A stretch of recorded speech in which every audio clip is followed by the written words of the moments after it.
Hey, A-Team, have y'all seen Mr. Goob from Pomona? Tell him Timtonic Nemo said what's up, though. Southside Village made me. Southside Village raised me. Southside Martin Luther King Park where the whole hood played. Southside 1914 South Park where legends got made. Yeah. Southside, Southside Village made me. Southside, Southside Village raised me. How y'all doing? Welcome to the Goob Show. First time here, man. Subscribe to the channel. Today we're going to talk about Mauro Biglino. Worked for the Vatican.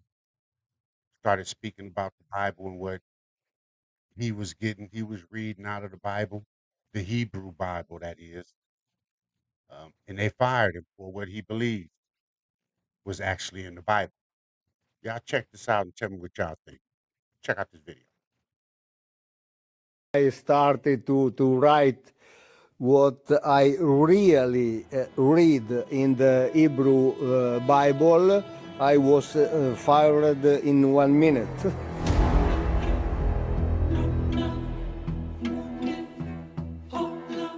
Let us make man in our image. Man has become like one of us. Let us go down. Multiple divine figures in the Bible. Different name of gods in the Bible. If Elohim are not God, the Bible is entirely another book.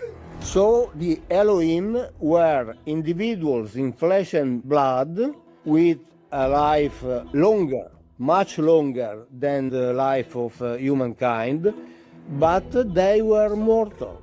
And the Elohim group of individuals, a higher civilization with In that part, I can go back and say that I even knew when they speak about Ezekiel's wheel, burning bush. There's a couple things in the King James version, but I'm gonna let him speak and you'll understand what I'm saying. higher knowledges and higher technology, higher powers. Those are all flying objects that are clearly and precisely described technologically in the Bible. The system controlling the world is the system clearly described in the Bible. There are a sort of preparation.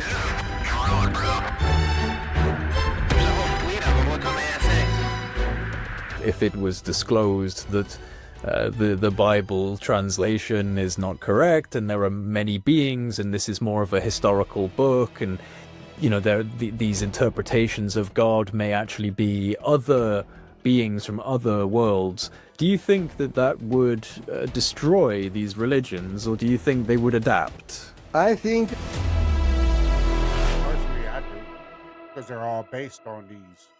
I would like to start, if you could mythical explain figures. how your years translating ancient Hebrew for official religious publishing changed the way that you viewed the biblical texts. Oh yes, the way I translated for this publishing house, Catholic publishing house, which is the most important in Italy, of course, and that translates under the umbrella of the Vatican. I translated for many years, and they published 17 books under my name.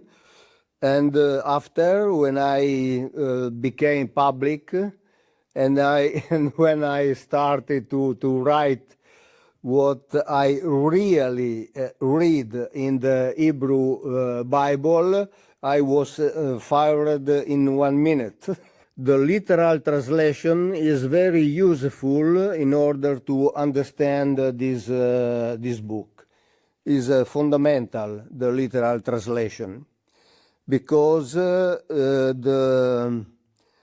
our religion is a mixture, a union. I've been saying that for a long time. The literal part of the Bible, if you literally read it, basically says above. Everything it speaks of from above. The Trinity. When you see orbs, they're always in threes. This has been my belief for years. It's why I believe in a higher being. I don't believe in the names. Jesus, Joseph, Mary. I don't believe I don't believe in those names. Personally, I don't believe in that. Between Greek philosophy and Semitic thought. Without Greek philosophy, our religion cannot exist. In Gods of the Bible, you emphasize that the Elohim is grammatically plural in many foundational passages. This is one of those moments of literal translation where you're finding a problem, something that hasn't been seen before. And so, in your view, what are the implications of something like this, the plural of the Elohim, for example? Oh, yes. First of all, I want to apologize for my English, which is very basic. No, your English is fantastic. No, Mauro, it's your very English is basic. So fantastic. I Please do not try worry. to make me understood by your audience. I've had a couple of Italians on now. My audience is beginning to get used to the Italian accent. Okay, you know? okay, So it's okay. okay. Well, It's well, okay, well, you well. know. So please relax, and take your time. Well, in order to the problem of singular and plural Elohim, I would say that the plural form Elohim is not my interpretation. It's simply Hebrew grammar. The word itself is plural, and in many passages the verbs, pronouns, adjectives connected to it, of course, are plural as well. So the real question is not whether the Bible contains plural traces, because it clearly contains, but rather why later the theology insisted on reading everything as singular. This is the real problem. In my opinion, of course, what we are looking historical evolution and also a deliberate editorial process. The two things are connected. If we look at the oldest biblical traditions, the oldest tradition, especially in passages like Genesis 1:26, let us make man in our image, or Genesis 3:22, man has become like one of us, and are the Elohim who were speaking. Or Genesis 11:7, let us go down. We are not reading a strict monotheism. Makes sense to those that read the Bible. If anybody reads the Bible, go there and look at that chapter. I haven't looked at it in that portion of it. Does it make sense? Let us come down. Who is us? If there's only one You get what I'm saying. In the later theological sense. We are reading the memory of a plurality undeniable of Elohim, each with functions, territories, hierarchies, and relationships. And this is, in effect, the real problem of the Bible. Because if Elohim are God, the Bible is a religious book. If Elohim are not God, the Bible is entirely another book, of course. And this question is not, and this question and this Elohim is not unique for Israel. I would say that the entire Near Eastern world functioned that way. The Mesopotamians, the Canaanites, the Egyptians, they all had divine councils, assemblies of gods, for example, just like in the Bible, hierarchies of powerful beings. Israel originally emerged inside that cultural environment and started immediately with concrete polytheism. So in origin, the people of Israel was polytheistic. What happened later, especially during and after the Babylonian exile, is that Because I can't really understand what he's saying, I'm going to take myself off. I'm going to rewind this when he starts talking about this part so you can see the wording. Let me rewind this back.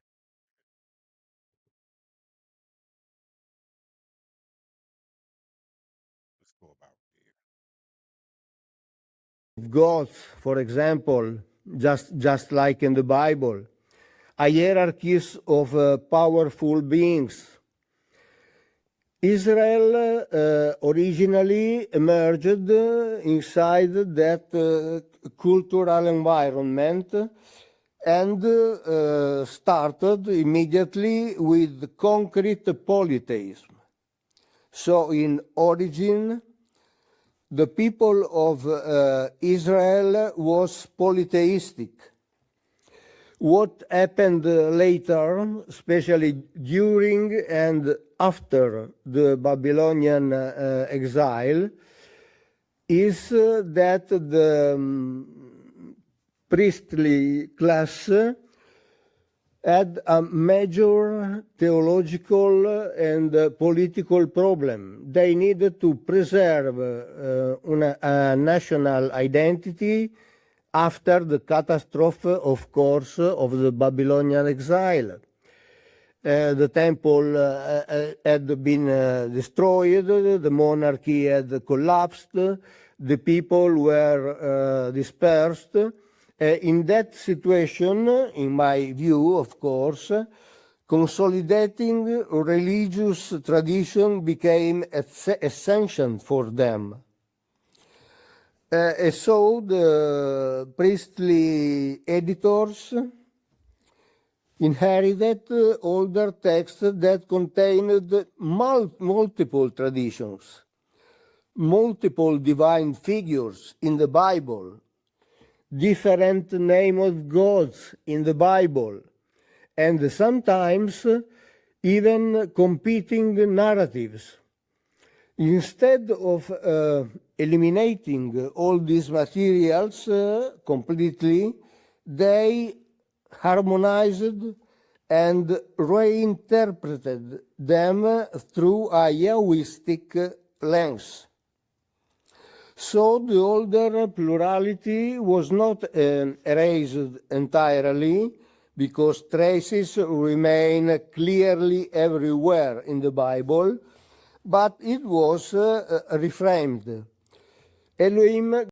So basically, they changed religion to suit their religious theology or whatever you want to call it. Been saying that for years. I always thought a king, because he's a king, he could put whatever he wanted in the Bible, right?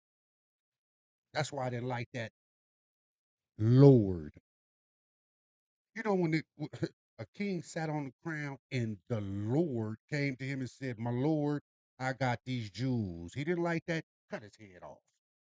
Kings did what they wanted to. So King James could have put whatever he wanted in that Bible the way he wanted to. They preserved some, as he's saying, but they translated it different. He's speaking of the Hebrew Bible. Let's continue. Gradually became understood as a singular supreme God, even though the grammar often continued to preserve older layers beneath the surface. This is important to know for the believers, for example. For example, in some passages, Elohim governs singular verbs, while in others, plural structures appear. This inconsistency is very interesting because it suggests a sort of stratification inside the text itself. I often say that the Bible is not a book that descended from heaven complete and coherent. It is a library, a collection of text written, edited, rewritten across centuries by different groups with different agendas, different political needs, and different theological visions. So is a collection, and I think the priestly redactors were not trying to deceive people in the modern sense of the term, but they were constructing a national theology. They were organizing traditions into a unified framework centered on Yahweh. But during that process, they could not completely eliminate the older memories contained in the text. That is why even today, if we read Hebrew carefully, without theological filters, we continue to encounter plural expressions, divine councils, subordinate Elohim, territorial divisions among gods, so-called gods, and passages that make much more sense in a polytheistic or enotheistic context than in later philosophical monotheism. So, in order to answer your question, so yes, I would say the post-exilic period was decisive, but I also think there was a conscious editorial harmonization carried out by priestly schools, attempting to unify older competing traditions into a centralized Yahwistic system. And this project started officially with the King Josiah king of Judah. We are in the 7th century before Christ, who wanted to transform Yahweh first in the most important of the Elohim, and after in the unique God. And in many ways, the fascinating thing is that the text still preserves the evidence of that transformation. That is clear. So the monotheistic interpretation of a singular God, this is a way that the priestly class of these historical times were trying to make something very complicated more streamlined, less complex. But through that, that's a very big error to have, the singular of Elohim if it's actually describing multiple people or beings or entities. That's a very large kind of difference between the two theologies, correct? So what do you believe the Elohim really means? The term Elohim, what really means the term Elohim? Is this the question? What they represent, if not a singular God of divine power from a place beyond our reality, if that is not what Elohim truly means, then in your opinion, what is Elohim? Are they alien beings? Are they something else? What is it for you? Well, I think this is one of the biggest obstacles that modern readers face when approaching the Hebrew Bible.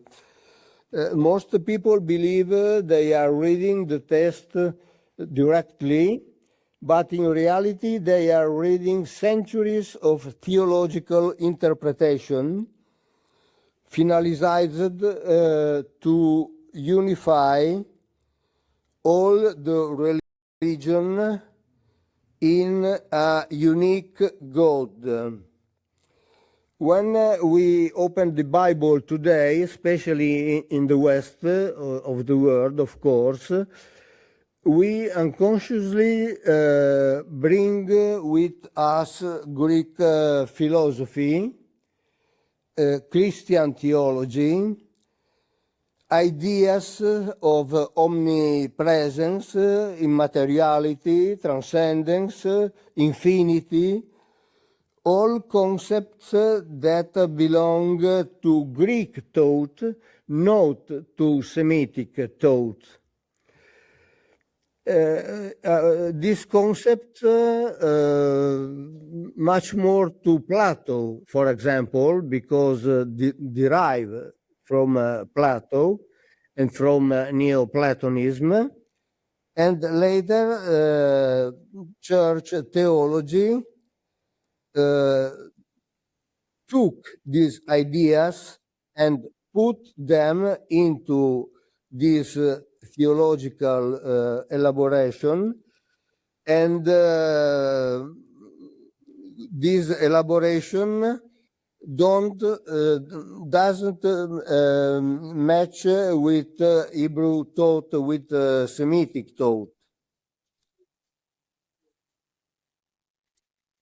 And the Elohim. So, is he basically saying that what we think as religion here is not really based on the actual Hebrew text that originated thousands of years ago? We've translated and turned it into something different over here. I believe that's what he's saying. In my opinion, were a group of individuals. I don't know where they came from because the Bible doesn't speak about this topic, but they were an higher civilization with higher knowledges and higher technology, higher powers that at a certain point subdivided the land in many territories, and the chief of the Elohim, named Elion, who means who stay above, they subdivided the land in many territories, and Elion assigned each territory to each Elion, to each Elohim, sorry. And this is clearly written in Dead Sea Scrolls. And so the about the Dead Sea Elohim Scrolls before. were a sort of colonizers, a sort of governors. And Yahweh had in legacy the people of Jacob. Maybe he'll speak of the Dead Sea Scrolls, but those were some scrolls found in the cave that weren't put in the Bible. They were excluded. There's a few books that weren't put in the Bible. So that's what he's speaking on, the Dead Sea Scrolls. It is important to know that because people think that Yahweh ruled all over the Hebrew. It's not real. Yahweh ruled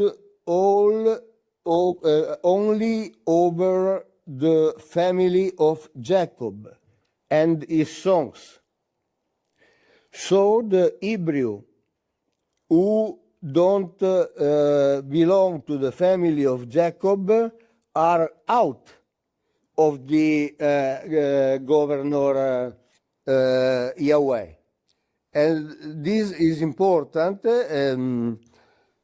because it's necessary to divide Hebrew from Israeli people, because Jacob took the name Israel, and so the Israeli people is only the offspring of Jacob.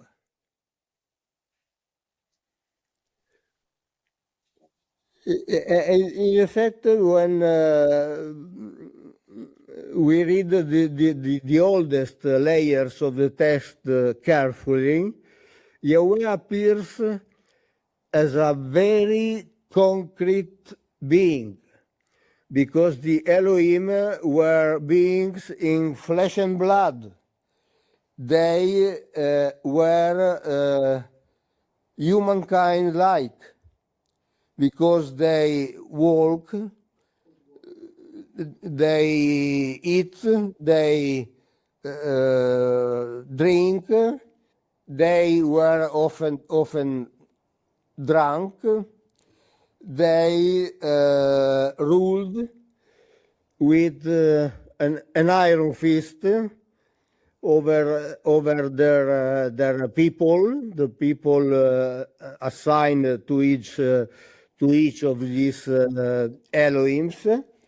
And so we have in the Bible an history totally different from that narrated by the theologians, of course.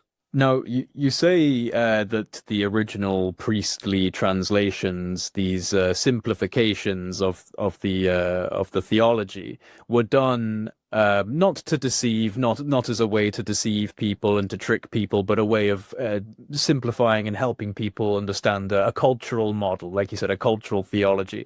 But in the modern theology, in the modern power of the Vatican and Christian religion, would you say that there are people who do have this knowledge, that do believe the same as you, that the Elohim represented a powerful civilization, that they came to this planet, this type of very controversial idea that actually got you removed from being able to provide these translations in the future? They fired you. So would you say that there are people within the modern structure of religious power that believe what you believe? Oh, yes, there are many religious that think like me.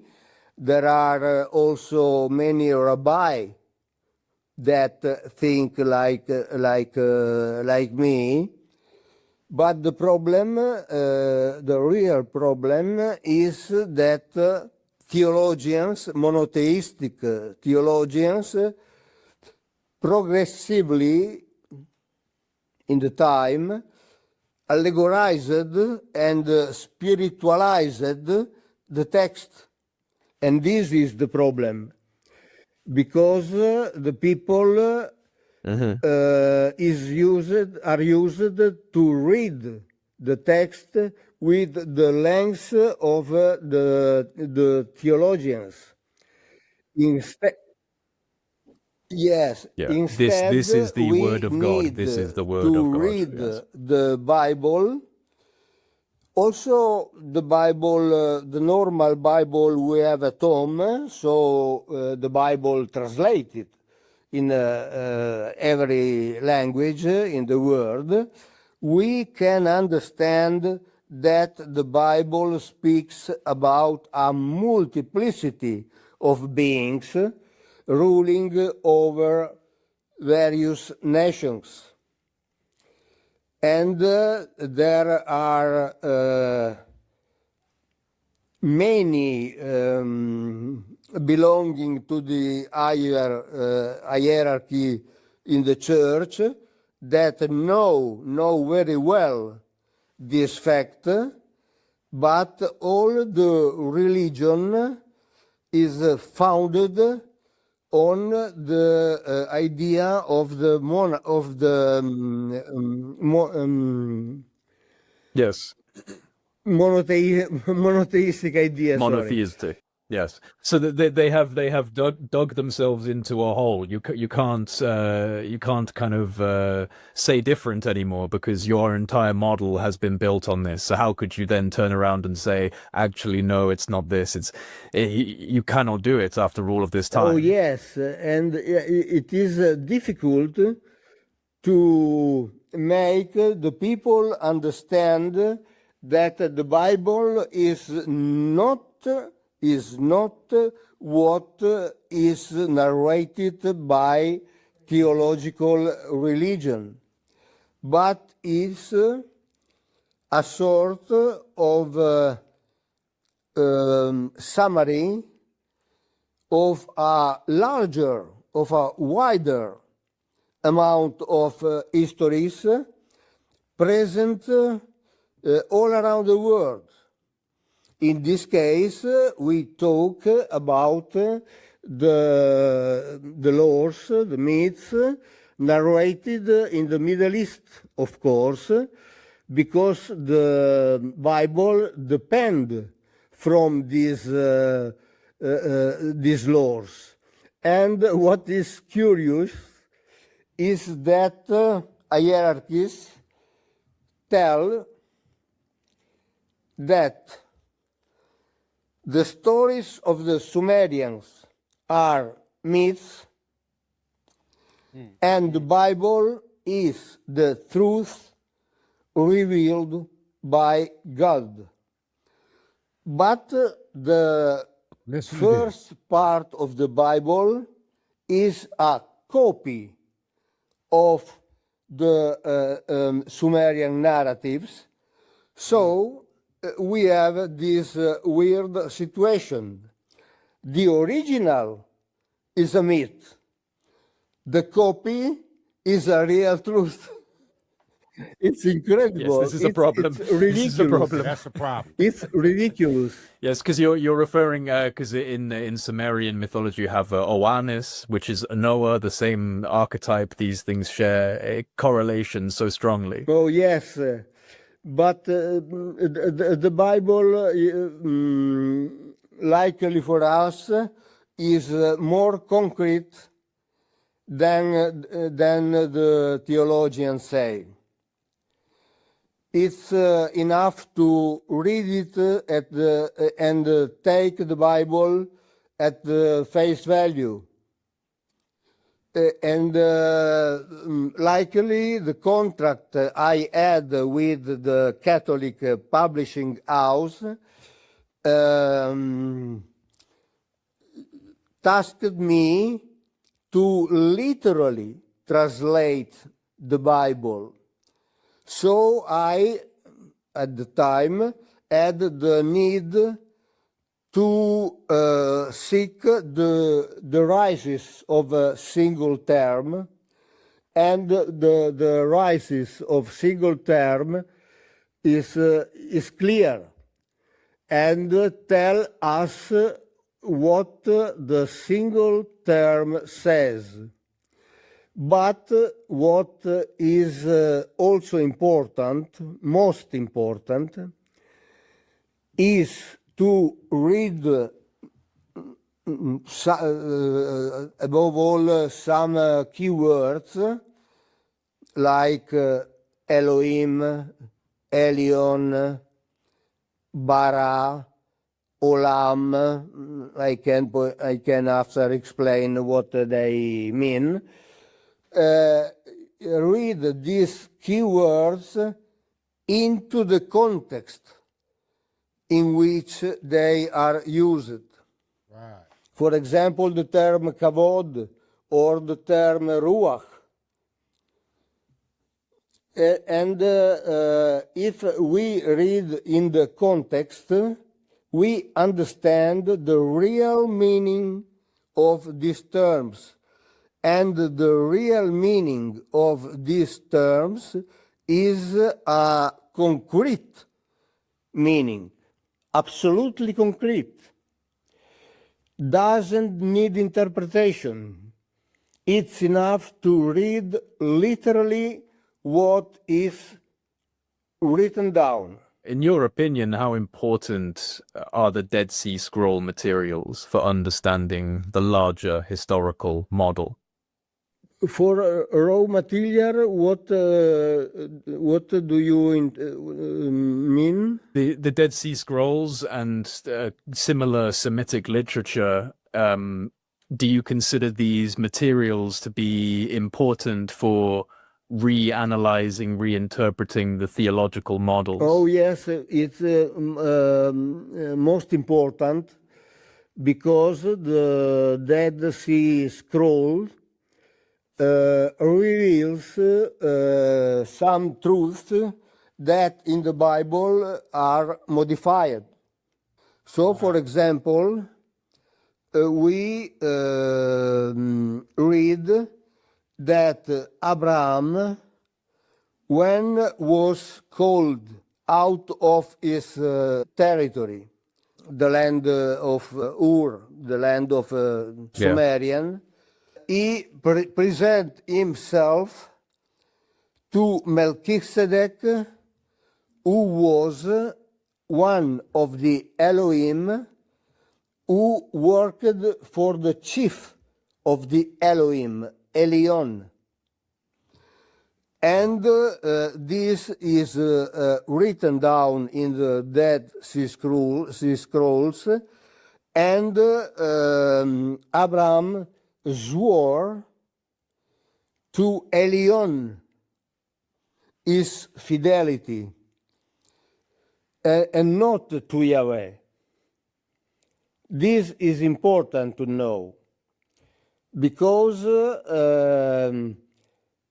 Elion, El, Yahweh, Eloah refers to a different individuals.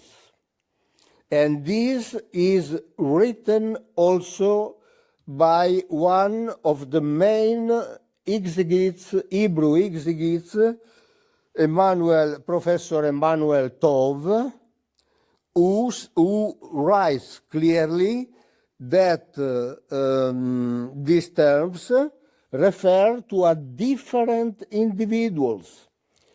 So there is no doubt. The Elohims were many. The Bible speaks about an assembly of Elohim in the Psalm 82. And in this psalm, the director of the assembly says also, referring to Elohim, remind, you are Elohim, but you are mortal just like all other human.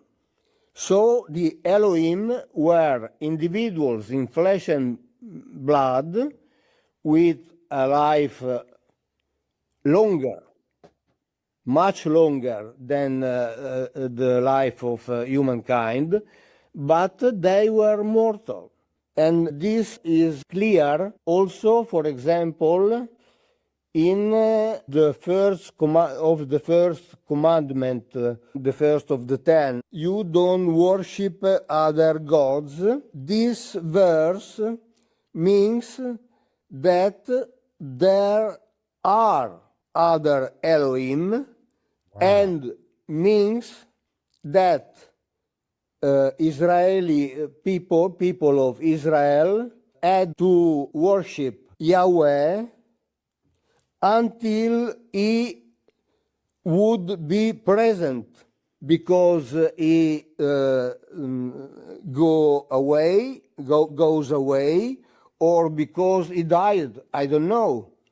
But is clear that Yahweh can be present or not be present. And it's difficult to think that omnipotent, omnipresent God could be and not be. It's a contradiction. Yes, contradiction, clear contradiction. But if you read literally the Bible, there are no contradiction. All becomes logical, all becomes understandable, without interpretation, without need to introduce various categories, just allegories, metaphors, mysters of faith, and so on. If you read literally, the entire history becomes logical and comprehensible, understandable. Are you familiar with the term cargo cult? Oh yes, I know very well.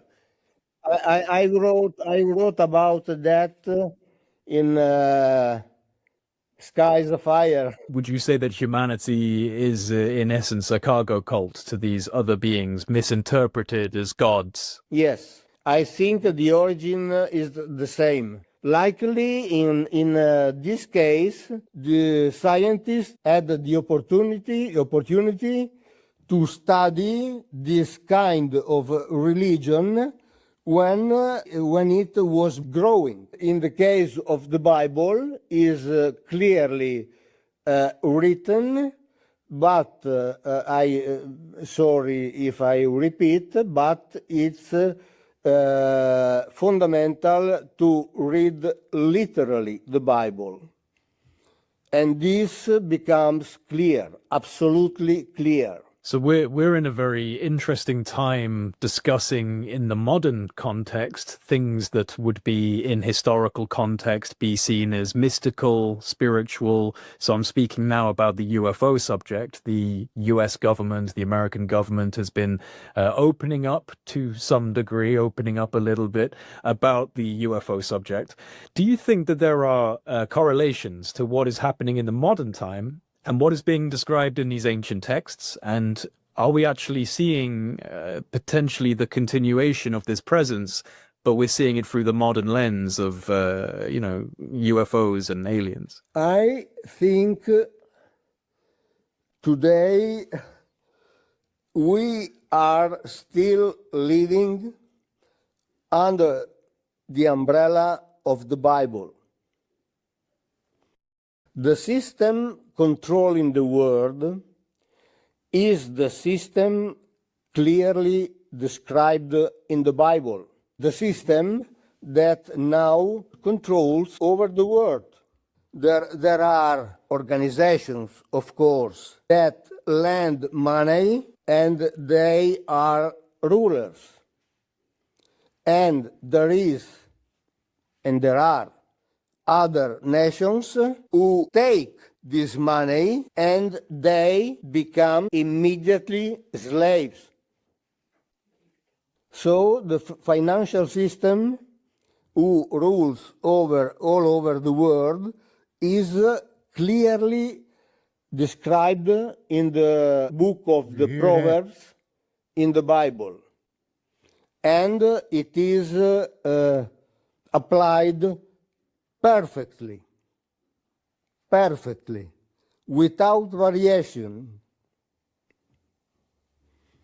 So we live under the Bible. And this is why in the books, but you know, the books, of course, are translated by a native speaker, professor at the Columbia University, not by me, of course, clearly. And in this book, I describe this fact, and is important to know that the Bible is fundamental not only for the religion, but for all the society, for all organization of the society, because we are under the Bible. And so is important, so would be important that people know. But it's difficult to share this concept, because the people prefer to believe in a spiritual God. Of course, I don't say that God doesn't exist. About God, I don't know anything. I don't speak about God. God is belongs to the faith. Right. And I don't want discussing the faith. I only want to say that the Bible doesn't speak about God. But this doesn't mean that God doesn't exist. I don't know. Right. Yes. I want to be clear about this topic, absolutely clear, because I don't have the truth, absolutely. I think if one read the Bible in this way, the Bible becomes fascinating also for other people, because it's fascinating. And is important in order to understand also what is happening today.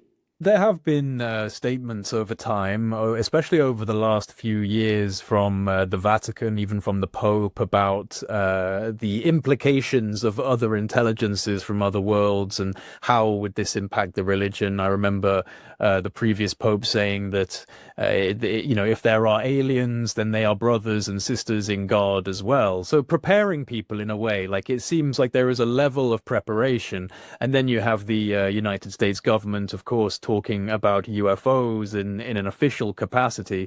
Do you think there is some form of preparation for humanity occurring right now, or do you think that this is coincidental? No, I think there are a sort of preparation of the humanity to the revelation, to the disclosure, and I think they are, the governors, of course, are using different methods. For example, talking about UFOs or UAP at the Congress, but also with the film, the movies, because with the movies you can transfer what the people think to be sci-fi. Exactly. Close Encounters of the Third Kind, E.T., Disclosure Day that's coming out, Battle of Los Angeles,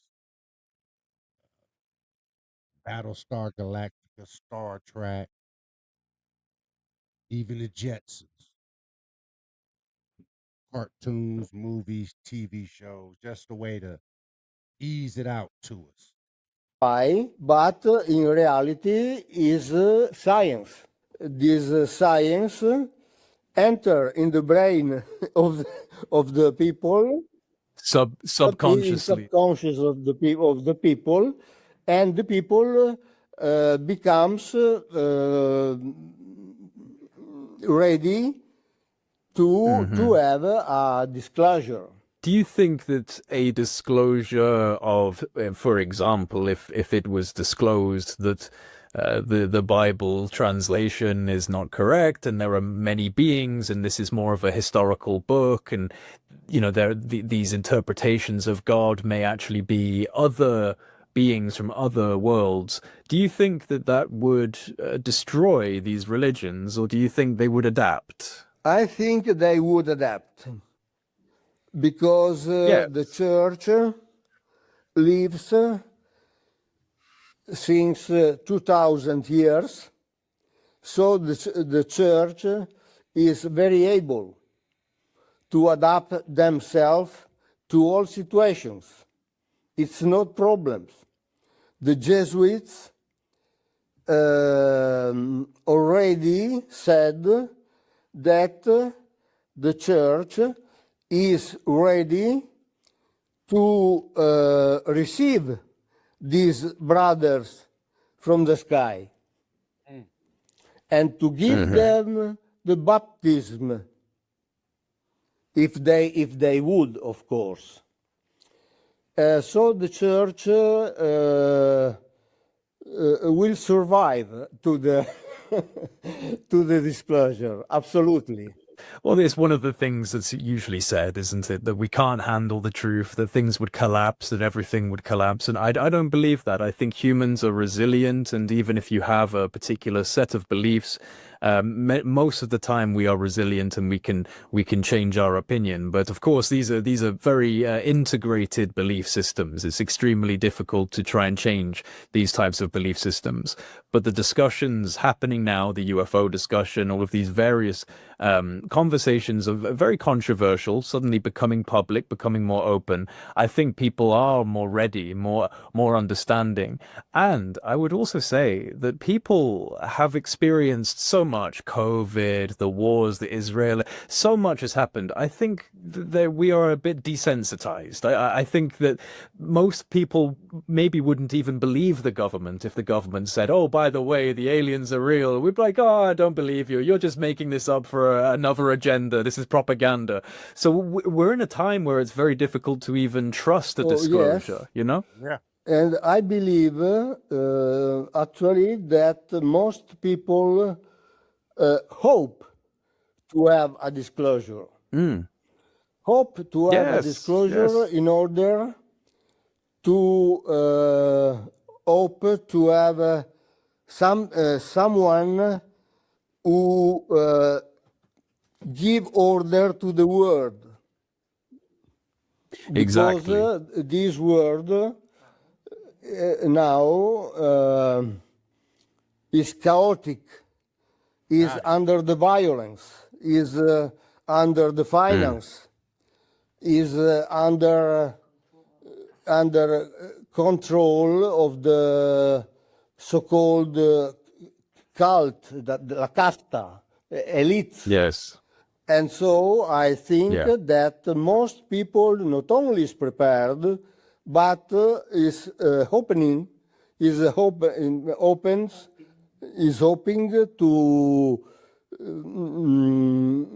to see these beings coming from the sky See. to put Yes. order on the earth.